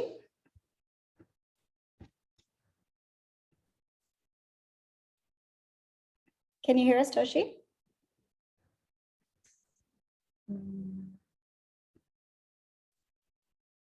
think her audio is connecting. So sorry about that. My network went off. Okay, no worries. So you just have All right. Now, after all of sorry. Okay. Okay. All right. I'll try to hasten it up. So in all of this put together, what does a successful training look like for us? A successful training for me is one that participants are enthusiastic and also gingered to act. So we try to, in Nigeria, we call it ginger. So we try to ginger them up through all of these stories. We tell them from the beginning, the state of African languages, the state of women on Wikipedia, and they become gingered to act. So this helps them to do more. And when that ginger is there, they are able to try to publish at least one article. And when we are done with that, another thing that makes a training successful for us is when participants have tried their hands on doing something. So we usually measure this through the dashboard or through the meta list. Sometimes we just, if you're done with an article, we just put it in the list we have on meta on articles that have been completed. Then another one is participants are appreciative of what we did and they recommend us. So most times we get emails, we get people wanting to chat us on social media because of a training someone else attended and they referred them to it. Please, the next slide. Okay, so trying to get people to stay. For us, what we do is after the training, we have a WhatsApp group. We try there and then to add them to the WhatsApp group. Now, once we've added them to the WhatsApp group, it makes it easier for them to see that this is a larger community and see other people. People reporting, hey, I did this today. I tried doing this, but I was blocked. I did, like, you get to hear so much news. And then even if you were observing at a point, you would just want to start doing something. Another thing is to give them tasks. After we finished editing for that day, we give them tasks to edit for another time so that when they are doing that, it also keeps them occupied and they get to also ask more questions in that group that we're. Then we invite them for meetups and introduce them to more projects. So we introduce them to Commons, Wikidata. Even if Wikipedia is too technical, at least Wikidata is easier. Commons is easier. They get to see one thing that makes them stay. This is how we try to get people to stay. We don't force anyone to make sure you keep editing Wikipedia, or maybe make sure it has to be Wikisource. We introduce them to varieties so that they can have something that interests them. There's a lot of projects in the Wiki community. So this is why we have a lot of members. We keep growing. We have Wikidata. We have people who want to do just Commons, and it's been working out for us. Okay. Just one more minute if you want to finish off. Thank you, Toshi. Okay, thank you. So just to round up, for us, we also have our challenges. Sometimes our recruitment pattern is not the best, and it makes us to have few people who turn up. And this happened over the years. We kept working on this, doing trial and error, and we got the ones that were our better results. Then our follow-up activities weren't so cool as we were starting out, but as at the moment, we have people who try to follow up. We have people that we can assign you to keep mentoring you and to keep walking you through things. And then our engagement patterns weren't also the best as we were starting out, but now we know how to keep people glued and also try to get them engaged through various projects. We've also had challenges. Some of the challenges we encountered during trainings were like the IP block and then the burnout. Sincerely speaking, if you've done trainings before, you will know that it's not easy to train someone, especially when you now have to do it alone. It's very, very tasking. You get a whole lot of headache and you're stressed out. So in as much as we've had the good part, we've also had the challenging part of it, but we keep growing and we keep learning from them. We get more hands to join. Thank you very much. Great, Toshi. So I'm going to hand it to Asaf, and we're going to give Asaf 10 minutes and then open to Q&A. Again, sorry for the time management, but we will record this for those who have to leave, and please leave your questions in the chat if you have to go, and we'll try to get the sharers to address them. Asaf, over to you. Hello, everyone. So I would just like to add a few words about best practices for outreach based on my experience across the movement and specifically things I've observed in Sub-Saharan Africa. And I want to build on what was said before and not repeat too much. In particular, I want to highlight things that were shared by Rushina and by Georges about the fact that not everybody is ready to find editing Wikipedia a rewarding, fun activity for its own sake. And many people may sign up, may express interest because they think it might be interesting. They think it might be something that they would want to devote time to. But then during the session, they would realize it isn't. And that's okay. It has to be okay. So I think we would do well, and I think we don't always do, to remember that when we do outreach, our goal is not to convert everyone. Our goal is not to make sure everybody edits. It's not realistic to expect.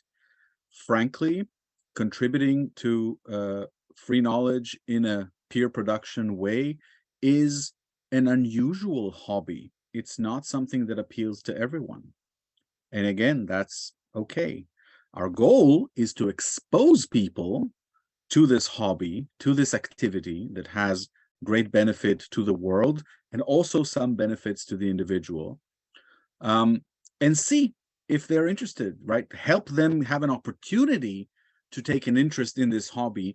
And it is absolutely expected and okay that many people will be exposed to it and say, no, thank you.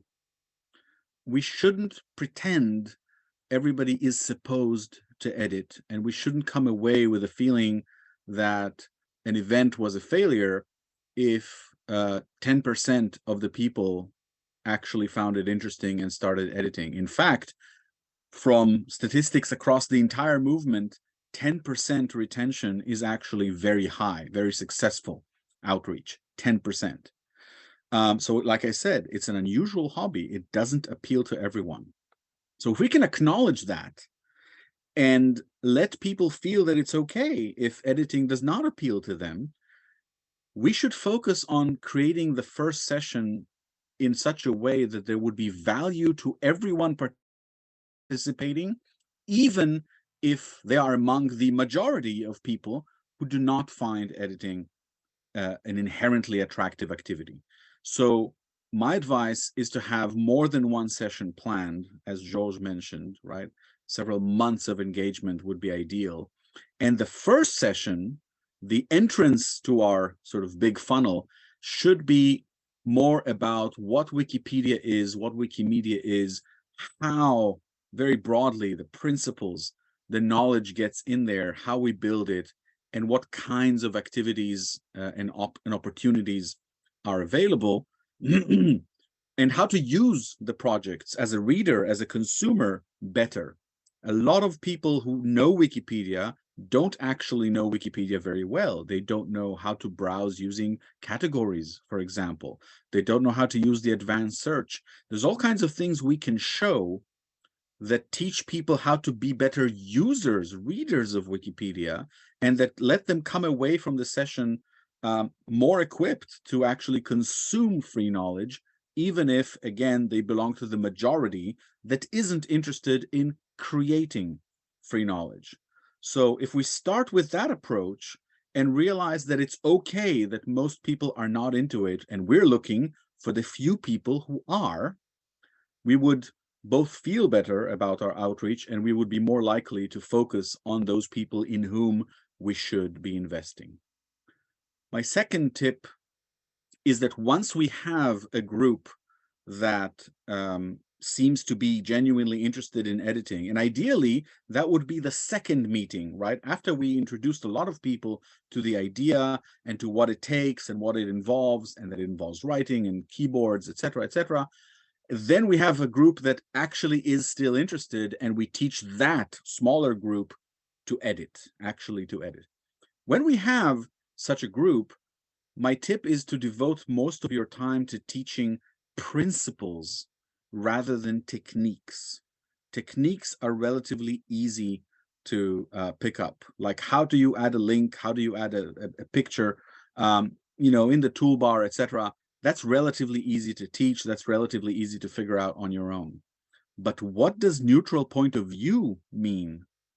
And what is a reliable source and what isn't a reliable source? And how does notability work?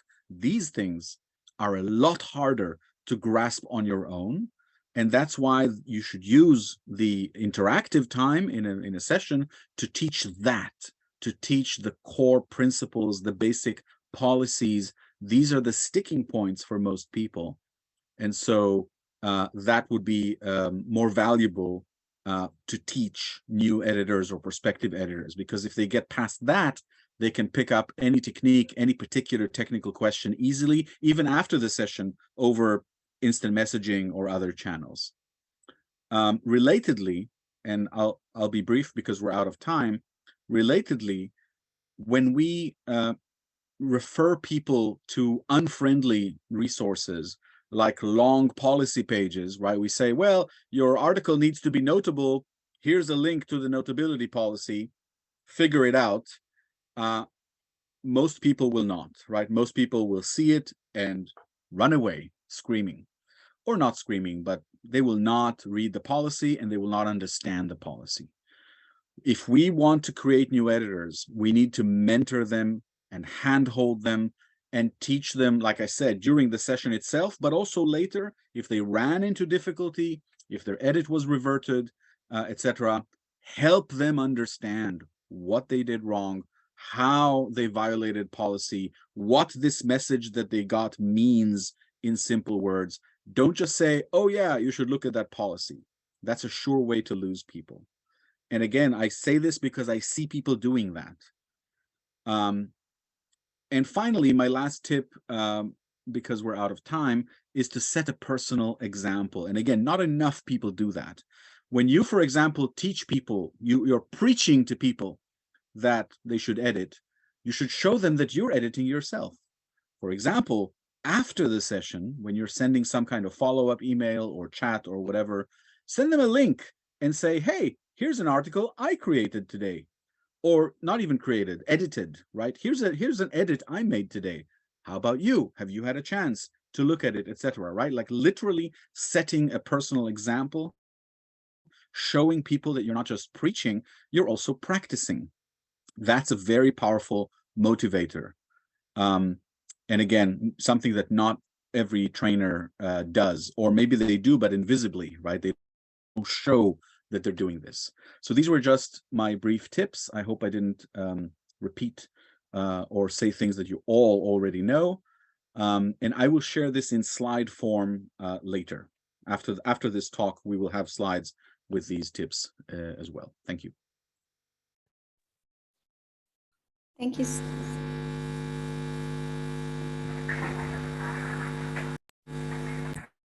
Anthony. Thank you so much for that. Yeah. And I think there are a lot of plus ones there on the chat, so I'm sure people want to hear a lot more from you, and we can have perhaps a second session where we do this more in depth. So just in the few minutes we have left, I'm going to hand it over to Anthony, who's going to open the Q&A to any comments on the three sharers that we've just heard. Go on, Anthony.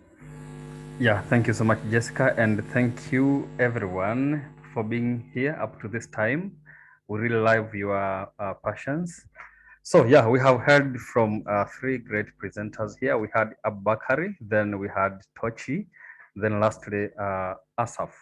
So in case you have any question to these three presenters, please feel free to ask that. And at the time being, I'll be trying to read some questions that was already asked on the chat. We had a question to Abubakari. It says,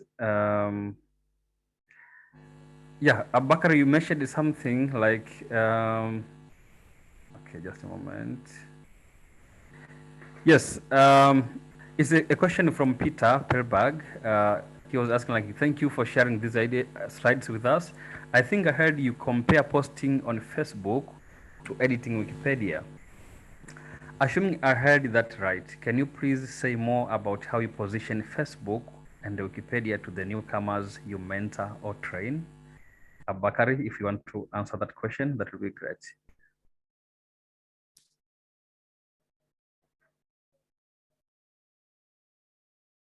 And while Bakari is preparing to answer that, please feel free to ask any question to Tochi or Asaf. Welcome.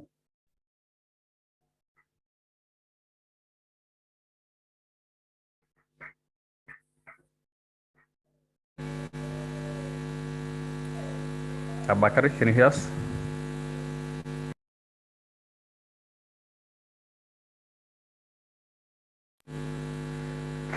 Est-ce que vous parlez de moi?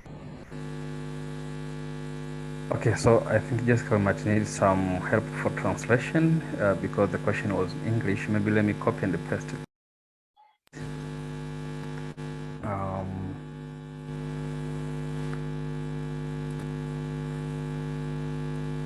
C'est quoi la question donc, s'il vous plaît?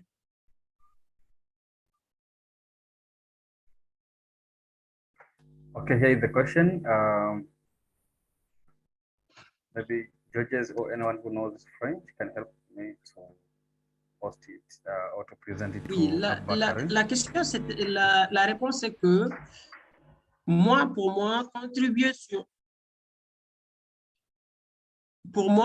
sur Wikipédia, c'est beaucoup plus facile que certaines choses que nous faisons sur les réseaux sociaux, que ce soit Facebook et autres. Hein?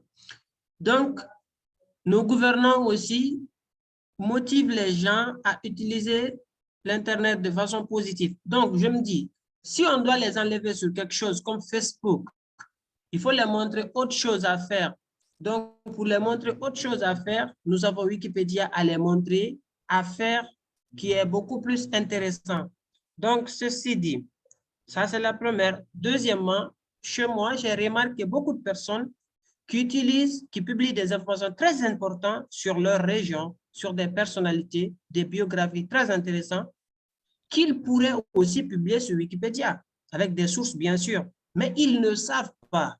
Donc, moi, souvent, quand je vois des informations très importantes sur une région, sur une histoire très importante d'une région, je contacte la personne directement. Je dis, est-ce que tu peux publier ça sur Wikipédia avec des sources, bien sûr. Souvent, je sais que c'est des enseignants-chercheurs, c'est des personnalités du monde scientifique, des enseignants qui m'ont enseigné à l'université, mais ils donnent des informations très importantes sur Facebook. Donc, je les incite à les transporter vers une encyclopédie où ça serait beaucoup plus visible parce que sur Facebook, 2 jours, 3 jours après, ça disparaît.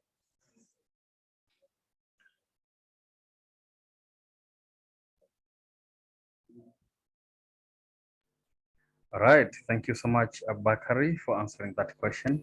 So I'll be giving now. Désolé, j'ai entendu, il parlait d'Aboubakari, mais je ne pensais pas ce mot.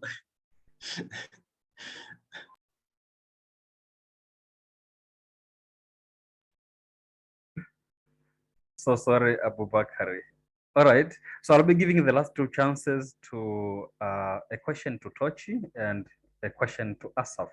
Anyone who can raise a hand and ask a question to Tochi now, welcome.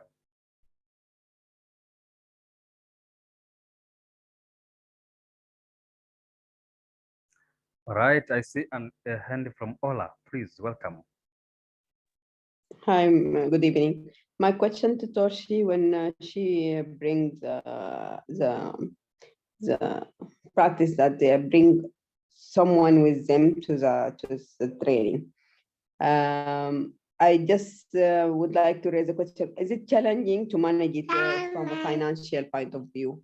Or you just, as Abubakar said, regarding the Google form registration, you do your risk and you try it once and you see the impact later.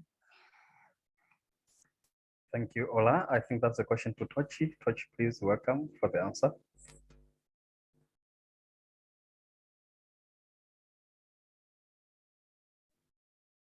Tochi, if you are speaking, your mic is mute.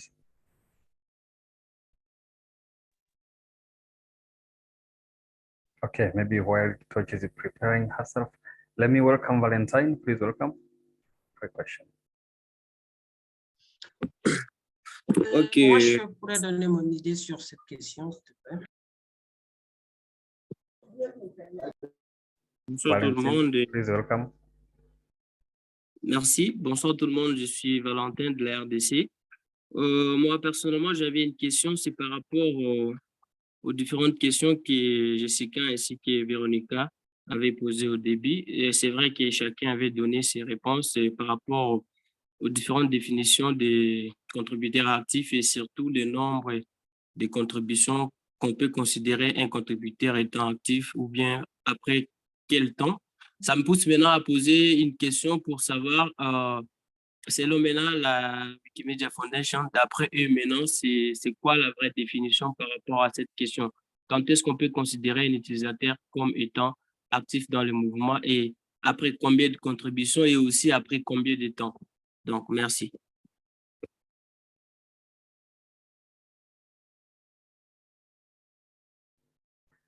Thank you so much, Valentine, for your question to Jessica and Veronica. But I'm sorry that I'll prioritize the question to Tochi and Asaf for now, that maybe Jessica can and Veronica can summarize later. So I see another hand from Hussein. Do you have any question to Tochi or Asaf? Please welcome. All right, thank you for giving me a chance to ask question.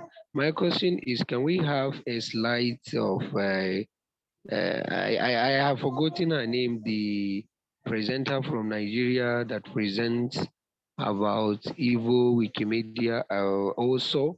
So can we have her slides? It will really help. Thank you. Thank you so much for your question. Tochi, I think you're back.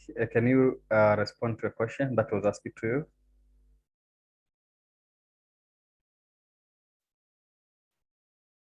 Okay, and I see that some of the questions to Asaf was answered on the chat. So for the interest of time, please, I'd like to welcome back Jessica, please, to finish. Thank you, Tochi. She has shared the slides. Thank you. Thank you so much. Welcome, Jessica. Thank you so much, Anthony. And just, you can always continue to share some of your ideas. The Retroboard will be open. And you can also just send us a mail to share any questions you might still have for Toshi, Asaf, or Abu Bakar, or us.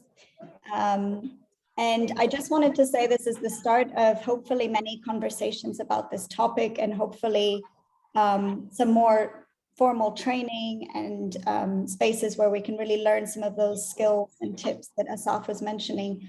So this was more of an introductory conversation. I hope you've all left with your heads full of ideas and thoughts. Sorry we ran over time, and I will just hand it over to Veronica to close the session. Thank you, Jessica. Thank you. And thank you, everyone. I do want to draw Valentine's attention and to anyone who's also curious about the definition on the chat. Thank you, Asaf, for sharing that on the chat, including additional perspectives. I think from, just looking at the session, first to recognize this is a first of many. I think there's a lot, I'm hearing a lot of interest in learning the different tips we're sharing. Asaf shared really useful tips, Abu Bakar the same, and Tochi as well. And there's a lot of wisdom and experience in this space.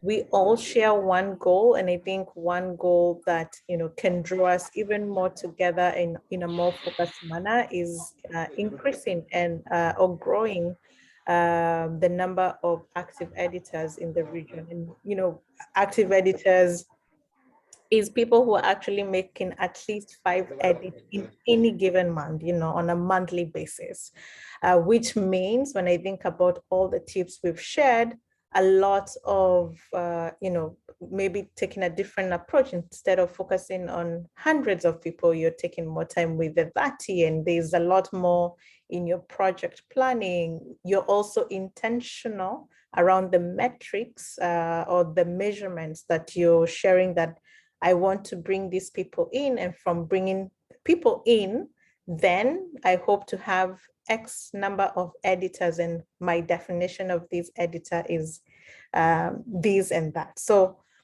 like I did share, this is the beginning of many conversations to come because this is a key topic that we have talked about not once, many times. There's we talked about, there's an interest from people in, seeing I want to say all the fruit of the labor, the effort more, the fruit of the effort that we're all putting in. And I hope this is the beginning, and thank you for everyone for sharing your experience, and we will follow up with the next steps. But let's keep the conversation going in the different spaces, in the one-on-ones, and look out for more. Thank you, and thanks to everybody from the foundation who joined, including Ariana, Cassia, Asaf, Peter, Marshall. Open up your mics, your videos if you can, and we'll all just say a disordered goodbye and leave with some nice Let's Connect energy for this Friday morning afternoon. Bye. Thank you, everyone. Bye-bye. Bye-bye. Bye, everyone. Thank you. Bye. Bye, everyone. Bye, everyone. Good to see you. Bye-bye. Careful, those of you who are driving, please. Thank you. Bye. Merci beaucoup, Georges. Thank you. Thanks to the team. Thank you, everyone. Thank you. Bye. Bye. Thank you. Thank you, Jessica. So glad to see your Bye-bye. faces again, Veronica and Jessica. Thank we you. also wanted to see Bye-bye your from face Ghana. again. Bye-bye from Ghana. Bye-bye from Nigeria. All right, bye. Bye from Colombia. Bye from Nigeria. Thank you, Abubakar. Thank you so much.